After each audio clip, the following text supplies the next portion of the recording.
আগামী রমজানের আগে নির্বাচন চায় জামায়াতে ইসলামী। আর বিএনপি বলছে 1 মাসের মধ্যে প্রয়োজনীয় সংস্কার শেষ করে ডিসেম্বরে নির্বাচন সম্ভব। তবে মৌলিক সংস্কার ছাড়া নির্বাচন হলে এনসিপির অংশ নেয়া অনিশ্চিত বলছেন দলের নেতারা। বুধবার যুক্তরাষ্ট্রের উপসহকারী পররাষ্ট্রমন্ত্রী নিকোল চুলিকের সঙ্গে সাক্ষাৎ করেন রাজনীতিবিদরা। বান্ডেল থাকলে প্রতি সেনমানিতে টাকা বাঁচবে। বিকাশ সেনমানি বান্ডেল কিনে জিতুন প্রতি লেনদেনে। প্রথমবারের মতো 3 দিনের সফরে বুধবার ঢাকায় আসেন ট্রাম্প প্রশাসনের প্রতিনিধি উপসহকারী পররাষ্ট্রমন্ত্রী নিকোল চুলিক। নানা কর্মসূচির মাঝে বৈঠক করেন রাজনৈতিক দলগুলোর সাথে। প্রথমে বৈঠক করতে আসেন ডাক্তার শফিকুর রহমানের নেতৃত্বে জামায়াতে ইসলামীর প্রতিনিধি দল। বৈঠক শেষে জামায়াত আমির বলেন, নির্বাচন, সংস্কার, শুল্ক আরোপ, আওয়ামী লীগের বিচার সহ নানা বিষয় আলোচনা হয়েছে। আমাদের ভিউ হচ্ছে যে এটা রমজানের আগেই শেষ হয়ে যাওয়া দরকার।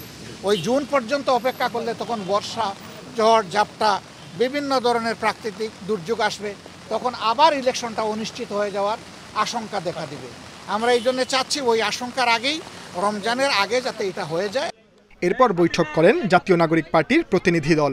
বৈঠক শেষে দলটির পক্ষ থেকে বলা হয়, যুক্তরাষ্ট্রের প্রতিনিধির সাথে বিভিন্ন প্রেক্ষাপট নিয়ে আলোচনা হয়েছে। জানানো হয়েছে সংস্কার ছাড়া নির্বাচন সম্ভব নয়, আর মাঠ প্রশাসনও নিরপেক্ষ নয়। মৌলিক সংস্কার, রাষ্ট্রের গুণগত পরিবর্তনের জন্য আমরা কাজ করছি এবং কোনো ধরনের পরিবর্তন ছাড়া নির্বাচনের দিকে গেলে সেই নির্বাচনটি গ্রহণযোগ্য হবে না। সেই নির্বাচনে জাতীয় নাগরিক পার্টি অংশগ্রহণ করবে কিনা সেটাও বিবেচনাধীন থাকবে। সবশেষে বৈঠকে বসে বিএনপির সিনিয়র নেতারা। বৈঠক শেষে বিএনপির পক্ষ থেকে জানানো হয়, ডিসেম্বরের মধ্যেই নির্বাচন দেয়া সম্ভব, সেটাই জানানো হয়েছে।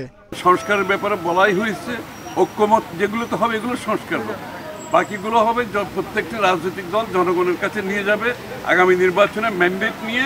তারা কি চায় ওটা নিয়ে আগামী সংসদে আসবে, আর যেখানে ঐক্যমত হবে সেটা আগামী 1 মাসের মধ্যে করা সম্ভব। এরপর আর কোনো ইস্যু থাকছে না। নির্বাচন কমিশন প্রস্তুত, তারা বলে দিয়েছে, আর কোনো ইস্যু নাই। সুতরাং ডিসেম্বরের আগেও নির্বাচন হতে পারে।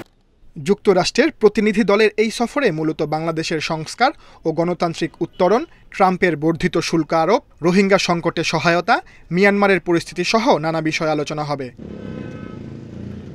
Sajjad Hossain, independent news, Dhaka.